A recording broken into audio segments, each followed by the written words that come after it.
বাবা, বুকের ভিতরে কিরকম জ্বালা করছে। কি হয়েছে মা? আরে বুকের মধ্যে একটা জ্বালা হচ্ছে, কিছু ভাল লাগছে না। মা তুমি চিন্তা করো না, আমি তোমার জন্য একটু লেবু জল বানিয়ে নিয়ে আসছি। যা করে নিয়ে। এনাও মা, এটা খেয়ে নাও তাড়াতাড়ি। এটা খাও, দেখবে ঠিক হয়ে যাবে। এরকম লাগছে? না রে, লেবু জলে কাজ হবে না। ঠিক আছে মা, তাহলে একটা কাজ করি, তুমি একটা গ্যাসের ওষুধ খাও তো। দেখো তোমার মনে হয় গ্যাসের থেকে এটা হচ্ছে। দাঁড়াও, গ্যাসের ওষুধ একটা নিয়ে আসি। নাও মা, এটা খাও, নাও। আশা করি এবার ঠিক হয়ে যাবে তোমার। এবার তুমি একটা কাজ করো, কিছুক্ষণ শুয়ে থাকো, দেখো ঠিক হয়ে যাবে। কি গো মা, শরীরটা এখন ঠিক লাগছে? না রে, এখনো জ্বালা করছে। আচ্ছা,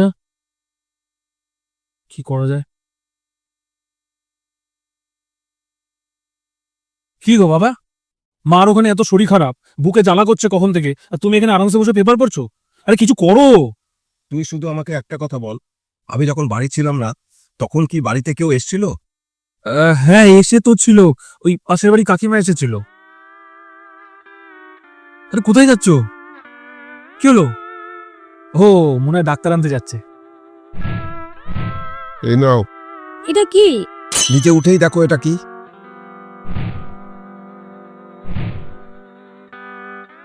আরে এটা তো সেরকম শাড়ি যেরকম পাশের বাড়ি দিদি কিনেছে। কি এবার কেমন লাগছে শরীর? এবার আমার বুকের জ্বালাটা কমেছে।